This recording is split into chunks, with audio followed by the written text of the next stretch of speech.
Good evening, চলে এসেছি দেখো ছাদে আজকে। কালকে 2 দিন বৃষ্টি পড়েছিল বলে ঠিক মতো ঘুরতে পারিনি বলে যেন আজকে চলে এসেছি ছাদে বিকেলবেলা।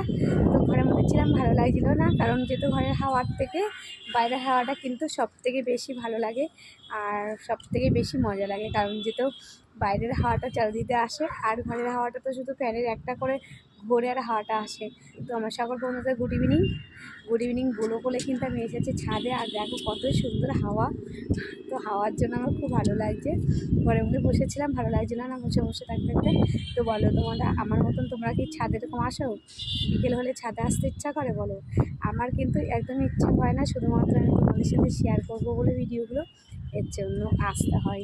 তাহলে আমার একদমই মন চায় না যে আমি ছাদে আসি, কারণ যেহেতু ছাদের চারোদিক দিয়ে হচ্ছে ফাঁকা ফাঁকা লাগে, খুবই ভয় ভয় লাগে আমার এর জন্য।